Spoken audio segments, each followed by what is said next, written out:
एखाद्या जातीने फक्त मागायचं आणि इथे 58 जाती वेगळ्या अजूनही आहेत.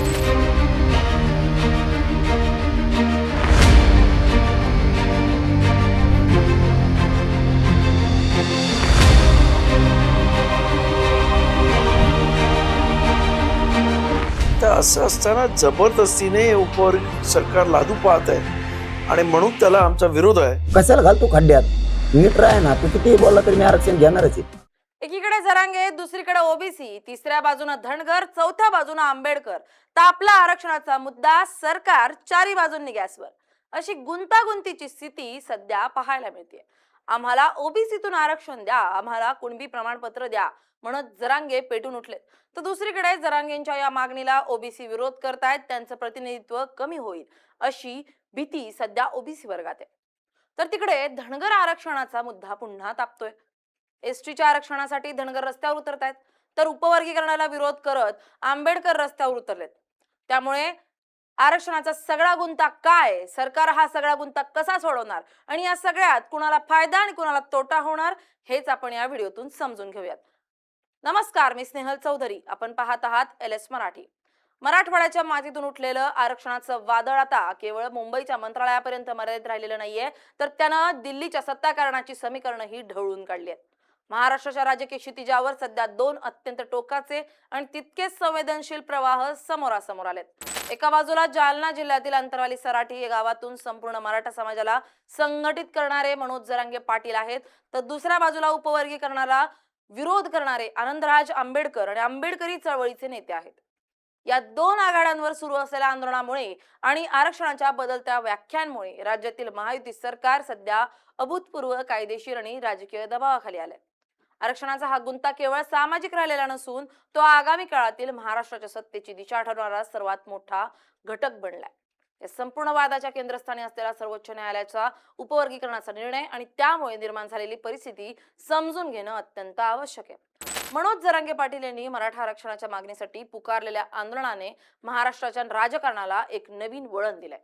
मराठा समाजाला सरसकट कुणबी प्रमाणपत्र देऊन इतर मागासवर्ग म्हणजेच ओबीसी प्रवर्गातून आरक्षण देण्यात यावं ही जरांगे पाटील यांची मुख्य मागणी आहे. कुणबी हे शेती करणारे आणि ओबीसी प्रवर्गात समाविष्ट असलेले राजे असल्याने मराठा आणि कुणबी एकच आहेत असा युक्तिवाद जरांगे पाटील यांच्याकडून केला जातो. यासाठी त्यांनी सरकारला अनेकदा अल्टिमेटम दिले, मुंबईवर मोर्चे काढले आणि तरी प्रदीर्घ उपोषण सुद्धा केली. जरांगे यांच्या या आक्रमक पवित्र्यामुळे मराठा समाज मोठ्या प्रमाणावर संघटित झालाय, परंतु त्यामुळे राज्यातील पारंपरिक सामाजिक समीकरणांना मोठा धक्का बसला. ओबीसी समाजातील नेते आणि संघटनांनी या मागणीला तीव्र विरोध दर्शवला. ते राहुल गांधी हे सांगितलं का मराठीच्या विरोधात बोल म्हणून? राहिले काँग्रेस बोटवर सुद्धा मदत करायला नाही काँग्रेस आणि बेसराम. कशाला घालतो खड्ड्यात? नीट राह ना, तू किती बोलला तरी मी आरक्षण घेणारच आहे. काँग्रेस कशाला डुबी तू? राहुल गांधीने हे दांदा झाला धरला काय आता? त्याला म्हणा माया नाद लागून बरं त्या राहुल गांधीला मी सगळ्या टोप्या उलट्या सुलट्या करीत असतो. ओबीसींचा हा असा युक्तिवाद आहे की जर मराठा समाजाला त्यांच्या कोट्यातून आरक्षण दिलं गेलं तर मूळ ओबीसी घटकांवर मोठा अन्याय होईल आणि त्यांच्या हक्कांचं आरक्षण धोक्यात येईल. या अंतर्गत संघर्षामुळे सरकारची अवस्था इकडे आड तिकडे विहीर अशी झाली आहे. एका बाजूला मराठा समाजाचा रोष पत्करणं सरकारला परवडणारं नाहीये आणि दुसऱ्या बाजूला ओबीसी या आपल्या हक्काच्या मतपेढीला नाराज करणं राजकीय दृष्ट्या आत्मघातकी ठरू शकतं. हे मराठा आरक्षणाचं नाट्य सुरू असताना सर्वोच्च न्यायालयानं अनुसूचित जाती आणि अनुसूचित जमाती प्रवर्गातील आरक्षणाबाबत एक ऐतिहासिक आणि तितकाच वादग्रस्त निर्णय दिलाय. न्यायालयानं राज्यांना एससी आणि एसटी प्रवर्गामध्ये उपवर्गीकरण म्हणजेच अंतर्गत कोटा पद्धत लागू करण्याची मुभा दिली आहे. या निर्णयानुसार अनुसूचित जाती प्रवर्गात समाविष्ट असलेल्या विविध जातींपैकी ज्या जातींना आरक्षणाचा पुरेसा लाभ मिळालेला नाही त्यांच्यासाठी आरक्षणाचा एक निश्चित हिस्सा वेगळा राखून ठेवता येऊ शकतो.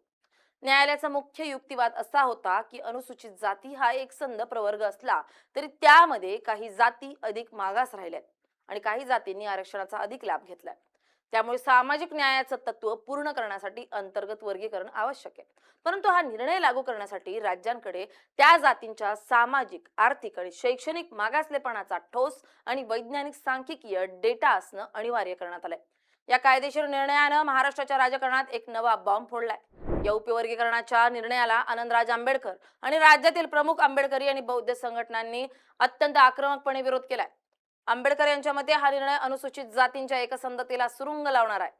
डॉक्टर बाबासाहेब आंबेडकरांनी संविधानात अनुसूचित जाती हा प्रवर्ग अत्यंत विचारपूर्वक आणि अस्पृश्यतेच्या समान वेदनेच्या आधारावर एकत्र आणला होता. त्याचे तुकडे करणं म्हणजे संविधानाच्या मूळ ढाच्याला धक्का लावण्यासारखं आहे. उपवर्गीकरणामुळे अनुसूचित जातींमध्ये समाविष्ट असलेल्या विविध उपजातींमध्ये अंतर्गत स्पर्धा आणि द्वेष निर्माण होईल अशी भीती व्यक्त केली जाते. आंबेडकरी नेत्यांचा असा आरोप आहे की सत्ताधारी पक्षांना दलितांची एकजूट तोडायची आहे आणि फूट पाडा आणि राज्य करा या नीतीचा वापर करून आपलं राजकारण साधायचंय. याशिवाय उपवर्गीकरणाच्या जोडीलाच क्रिमिलेअर म्हणजेच आर्थिक निकष लागू करण्याची जी चर्चा सुरू झाली आहे त्यालाही या समाजातून प्रचंड विरोध होतोय. आरक्षणाचा आधार हा आर्थिक नसून सामाजिक आणि प्रातिनिधिक आहे. त्यामुळे त्यात आर्थिक निकष आणणं चुकीचं आहे असा त्यांचा ठाम पवित्रा आहे. आमचं म्हणणं असं आहे की अनुसूचित जाती हा एक संघ वर्ग आहे, म्हणजे होमोजिनियस, आणि आत्तापर्यंतच्या सर्व जजमेंट्स या त्या पद्धतीने देण्यात आलेल्या आहेत. दुर्दैवानं जी काय आजची पण 1 ऑगस्ट 2024 रोजी जी जजमेंट झाली आहे त्याच्यामध्ये त्यांनी फक्त हे मत व्यक्त केलेलं आहे की यांचं उपवर्गीकरण करता येईल म्हणून, पण कराच असं सांगितलं नाही. आणि इथं कोणाची मागणी नसताना हे उपवर्गीकरण करायचं, एखाद्या जातीने फक्त मागायचं, आणि इथे 58 जाती वेगळ्या अजूनही आहेत आणि त्याच्यामधल्या अनेक जातींचा ज्या पद्धतीने त्यांच्यावरती आत्तापर्यंत कुठची त्यांचीसुद्धा प्रगती झाली नाही. तर असं असताना जबरदस्तीने उपवर्ग सरकार लादू पाहत आहे आणि म्हणून त्याला आमचा विरोध आहे की आम्ही सर्व एकसंघ आहोत आणि एकसंघ राहणार आहोत, ही आमची भूमिका आहे. आणि बाबासाहेब आंबेडकरांनी सुद्धा हे सर्व समाज जे अनुसूचित जातीमधले आहेत त्याचा महत्त्वाचा क्रायटेरिया म्हणजे हे सर्व समाज हे पूर्वीच्या काळामध्ये अस्पृश्य होते, त्यांनी सर्वांनी अस्पृश्यतेत चटके काढलेले आहेत आणि त्यामुळं हा एक होमोजिनियस समाज आहे. या चारही बाजूंच्या दबावामुळे राज्य सरकार सध्या पूर्णपणे गॅसवर आहे. सरकार समोरील सर्वात मोठं आव्हान म्हणजे या आंदोलनाची तीव्रता आणि त्यांचे राजकीय परिणाम सांभाळणं हे आहे. मनोज जरांगे पाटील यांच्या मागे उभा असलेला मराठा समाज हा राज्यातील सर्वात मोठा लोकसंख्या असलेला घटक आहे. तर आंबेडकरी चळवळीच्या मागे असलेला दलित समाज हा राज्याच्या राजकारणात किंग मेकरची भूमिका बजावणारा अत्यंत जागरूक मतदार वर्ग आहे.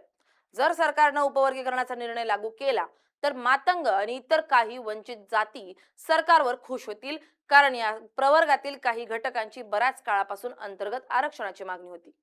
परंतु असं केल्यास महार आणि बौद्ध समाजाचा तीव्र रोष सरकारला सहन करावा लागेल, ज्याची किंमत निवडणुकीत मोजावी लागू शकते.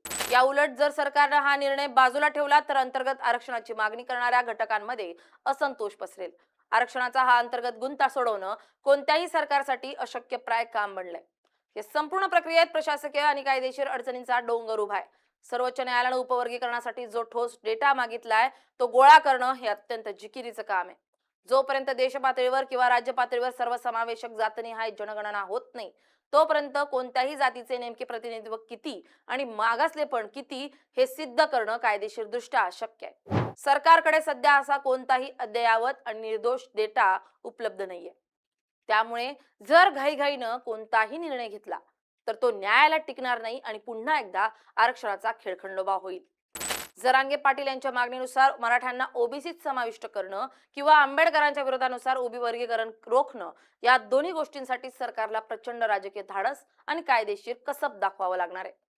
महाराष्ट्राच्या राजकीय इतिहासात आरक्षणावरून समाजात एवढी मोठी दरी आणि अस्वस्थता कधीही निर्माण झाली नव्हती. गाव पातळीवर मराठा विरुद्ध ओबीसी आणि दलित विरुद्ध इतर जाती असा सुप्त संघर्ष सुरू झालाय जो राज्याच्या सामाजिक सलोख्यासाठी अत्यंत घातक आहे. नेते आपापल्या समाजाच्या मागण्यांसाठी ठाम आहेत आणि सरकार केवळ वेळ काढूपणाचं धोरण अवलंबत असल्याचं चित्र निर्माण झालंय. मनोज जरांगे पाटील यांनी पुन्हा एकदा आंदोलनाची हत्यारं उपसली आहेत. तर आंबेडकर यांनी या निर्णयाविरोधात जन आंदोलन उभारण्याचा इशारा दिलाय. या दुहेरी कोंडीतून मार्ग काढताना सरकारची मात्र दमछाक होतीये. आरक्षणाचा हा गुंता केवळ तात्पुरती मलमपट्टी करून सुटणारा नाहीये, तर त्यासाठी दीर्घकालीन सामाजिक आणि घटनात्मक उपायांची गरज आहे. आगामी काळात हा आरक्षणाचा मुद्दा महाराष्ट्राच्या सत्तेचे सिंहासन कुणाकडे देणार किंवा कुणाकडे जाणार हे ठरवण्यात सर्वात महत्त्वाची भूमिका बजावणार आहे यात शंका नाही. Bureau report LS Marathi.